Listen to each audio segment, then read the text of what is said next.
Hello, friends. Maddie and I are very excited to give our State of the Association presentation for you today. It's in our bylaws that every year during delegate assembly, the president and the executive director talk to you about what's been happening in the association. It used to be that we have one speech for the president, one speech for the executive director, and we all know you love speeches. However, and since Maddie and I have been at the helm, we have done these together. And we found it to be very good because we look at the strategic plan and we're kind of just have some conversation with you about what we've done in this last year. And one of the things we're trying to do that's a little bit different in the past, rather than giving you just a full comprehensive, this is everything we've done, we really want to focus on the things that we've done that are additional to our regular state of work due to COVID. We kept the train on the track and we kept doing the normal things that we always do that are in line with our strategic plan. But just as your workload increased to meet the needs of your students during COVID, our workload increased to meet your needs during COVID. And we want to share a lot of that information with you today. And we know how tough it was. We know how tough it was for us, but we know how tough it was for you as well. As educators working with our students, working from home. I know last year I said, this will be the only delegate assembly that we have virtually. And I didn't mean to not tell the truth because I honestly believed that. And now, we keep saying hindsight 2020, Well, my hindsight 2020 definitely wasn't exactly right. But what we really do want you to know is that through it all, the association has been working on your behalf. And we are an association of 28,000 members. And not everybody agrees with every decision that is made within this association, but we want to share some of the things that we've done in relation to COVID, and we're going to have it kind of divided into buckets. So I'm going to start by talking about just the leadership and the governance section, because that's been very important. I want you to understand that when we make decisions in this association, no decision is ever made in isolation. It's never just a Maddie decision or a Jenni decision. It's always a decision that's spoken with lots of intention, lots of thought and deliberation with our staff and with our governance. And so our governance is made up of, the people who are elected. You are governance. Delegate assembly is governance. And I just want to really reach out and thank right now the executive team. The executive team has been on point the whole year. And they were all doing their full-time jobs as well as the NSEA board of directors. We met many times to just say, what about this? What about that? What do we need to do next? And make those decisions before we went on to the next thing.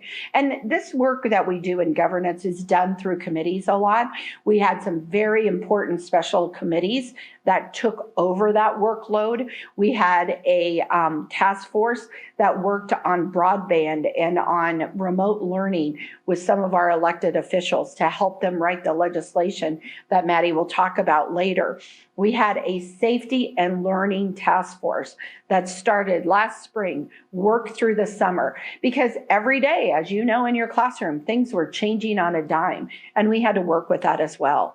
We also had a lot of things going on in the world in relation to social and racial justice, and we were meeting with our committees with EMAC to make those decisions for our strategic plan, which has these goals on it. And then Maddie and I have been on, sometimes six meetings a week with NEA as well, learning about what's happening at NEA, how that relates to us, funding that goes with that. So your leadership, your elected officials, we have all been working on your behalf this year. So a key piece of all of this work has been communication. One of the key pieces we want to communicate to everyone today is that we are following safety protocols all the time. Even as we are shooting this video, Jenni and I have both been fully vaccinated. I marked the day in red on my calendar and ran and got a manicure and a pedicure to celebrate after a year. But I know we all celebrate in our own ways. But communication is key to everything that we've been doing. Teachers have had questions, understandably. And I'll never forget last March, we were getting so many questions at such a rapid pace. I finally said to our comms team, let's just jump on, let's do a Facebook Live. Let's give teachers a chance to ask live every question they want. And that really started kind of a tsunami for us of Facebooks that we held with the commissioner, with school boards, with superintendents, with people from the NEA, with people from UNMC, multitudes of Facebook Lives that we held with over 300,000 people attending those Facebook Lives. And so we know that that was an important way for you to hear from us and for us to get information out. Then, thanks to a grant from the National Education Association for about $250,000, we actually were able to launch this fall an entire social media campaign that was built around helping the public understand the incredible, Herculean, fantastic, I'm going to run out of words to describe, work that you all have done to make sure that our students stayed learning, whether that was learning in their kitchen, their living room, their bedroom, your classroom, wherever you were at, wherever they were at. And we wanted the public to know that. And so that became a part of our public relations campaign. But I also don't want to forget to mention Teacher TV. It was so exciting to give so many of our fantastic educators an opportunity to reach kids across the state, kids who may not have had access via the websites or had the hardware they needed at home. And so we had an entire team of teachers who jumped to work immediately. And within 2 weeks of our schools closing, we were hosting Teacher TV in connection or in collaboration with News Channel Nebraska, and we reached thousands and thousands of kids across the state, offering 6 hours a day of instruction in elementary, secondary, and in Spanish. That was a tremendous achievement by you, our members, that we are so proud of. We also did a lot of media interviews. Maddie did some, I did some, but we did a lot. Radio, television, newspaper, and Robert Miller, who is the vice president of NSEA, and I even did a tour across Nebraska. We went back to Bobby's hometown of Juanita. We did probably 12 or 14 interviews that session back in the fall. I did about 4,000 miles in the fall doing interviews, visiting schools, doing, just relationship building. And we really, that is really important to us, that even during the COVID situation, we were able to connect with our members and our communities. Another piece that guided our work was the surveys that we sent out to members, asking how they felt about going back to work, concerns that they had. We also did some surveys of our retired members to see were substitutes going to be available. And that information not only fed into the everyday work that we were doing, but it's also fed into the legislative work that I'm going to talk about in a little minute. It's very important for us that when we send out a survey to our members that you respond. And if you find that your teammate next door got a survey and you didn't, and you're both members, please let our office know, because they sometimes get caught up in the junk file, or you've opted yourself out of SurveyMonkey or something like that, so you may not get our surveys. And it's very important to us that we hear back across the state what everybody is thinking. We are not about listening to any one group of members. We want to listen to every single member across the state.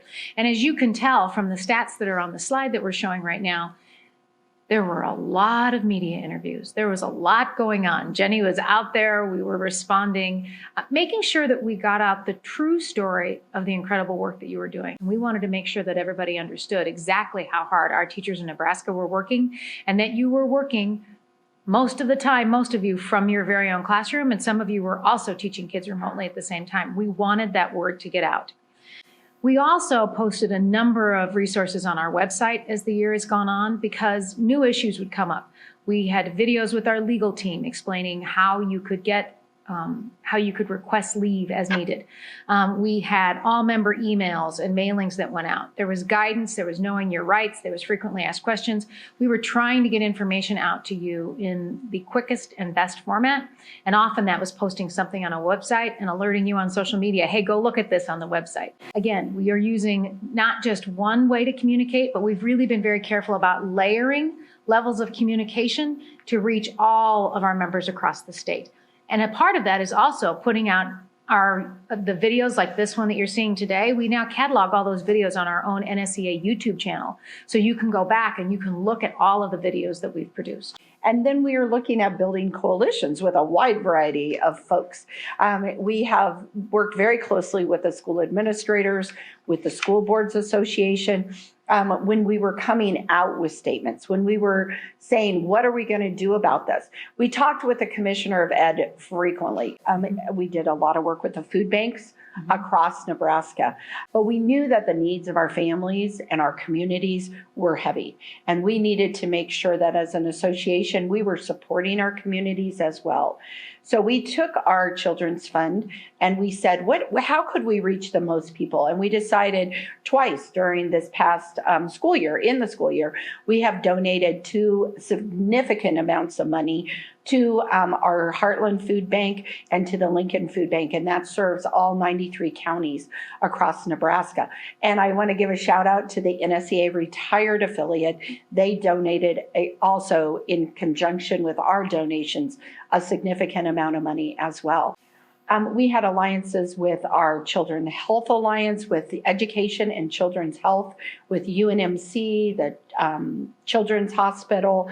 We did all sorts of things with UNMC. They were very good about answering our calls, or requesting information from us, and also listening to you as the practitioners. Because, it's really easy for someone to say, oh, yeah, you can do that in your classroom. We also heard from, we have 240 some school districts across Nebraska. We have college campuses. Everyone looks different, and the needs in all of those places were different. So for us to work with all of these different coalitions was really important to get you the information that you needed as well. Right. And EHA is a tremendous partner in all this work. The Educators Health Association is what provides the health insurance for all but about 4 school districts here in the state. And as a governing member of EHA is actually run by the NSEA, the School Boards Association, and the Administrators Association. So we don't have to wait for Blue Cross and Blue Shield to make decisions and tell us what they're doing. We tell them what to do. We tell them what we want to handle for co-pays. We tell them what we want to not make members pay for. So very early on, we reached out and we said, hey, we need to have an EHA meeting. We need to look at COVID and make sure that we minimize the financial impacts of COVID on our members as much as possible. We need to make sure our members are able to get their COVID tests, but we also wanted to make sure that our members were getting the telehealth coverage. And so we immediately said, let's not charge for telehealth. Even before others did that, we came out and said it right away. We wanted to make sure that we were covering mental health, because we know that this has been an extremely stressful time for everyone. As Jenni mentioned, it's been stressful for all of us. And so that's what we were doing with EHA, making sure that we did all the vaccine advocacy so you had all the best information to make the best choices for you as an individual. We also worked with our legal team to make sure that as you were making those decisions, you knew what impact that would have on your employment at the same time. So it's multifaceted. There's an awful lot going on all at the same time. Lots and lots of layers. Lots of layers. Yeah. So we've also at the same time been working a lot on member rights and on bargaining issues. And, back in the fall, we started out talking about MOUs and COVID leave. And, what does it mean that we've got this FFCRA leave, but now it's gone away? And what do we have now? We added all kinds of stuff to the already overburdened acronym alphabet. We did even more. But we had issues with members who were trying to use their leave. We had issues with members who wanted to take leave while they were on maternity so that they wouldn't have to worry about having a child and having COVID at the same time. We had retirement advice. People said, I'm trying to get in all my service credits. And what is this being out of school from March to May? Is that going to interrupt my service credits? And we were able to work with NPERS and OSERS to make sure it would not interrupt service credits. We had legal advice on how to return to learn safely. We made an entire video that we put out.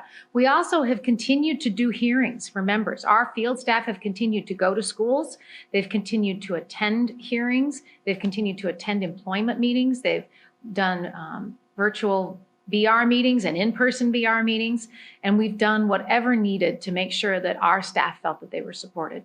And one of the things that we really knew that we had to do differently, and it's worked out really well, is professional development for our members. We have a great team of people who have done all sorts. Our new ed team, our learning team, our professional learning. We we sat down and we asked people, what is it that we could do for you? Those surveys we talked about. We have what's called new educator cards, and those give us the information on what would you like as a new educator. And I've been really proud of the fact that when we do collect the data, we use it for our professional development. We use it for NSEAU. We used it in conversations on race and belonging. And then what's happening right now across the street as we're making this video is the legislature. And we are always active within the legislature and within elections. And so last year, in the middle of COVID, what was it? It was an election year. And we had amazing staff. I will just give a woo-woo to Brian Mickelson on the campaigns. We got some very... And Kathy Chapman. And Kathy before Brian, because she... That's right, Kathy helps, before Brian. Right? She keeps Brian in line. Yes, but we had a national election. We had, different situations that we needed to be a part of. And that's one thing that we always are working on, is making sure that we are electing good candidates that believe in public education, that believe in all students, and make sure that all students across Nebraska are being represented, and that the bills that we're presenting are important for our education for our students. And it's been an interesting year with the legislature because, as you know, they had to shorten their session, and then there have been new rules, and we can't actually go and talk with legislators in person. So we've been doing a lot of communicating via Zoom calls and phone calls. We had over 700 bills that were, right around 700 bills that were introduced this year. We went through and our team read all of those 700 bills. We've submitted testimony. Either Jenni went in person, or we had several members who testified in person on broadband, on surreptitious recording, student loan forgiveness, ES pay during a pandemic, opportunity scholarships, standards for remote instruction. It was great to have our members who were able to come and to talk about and bring their personal story.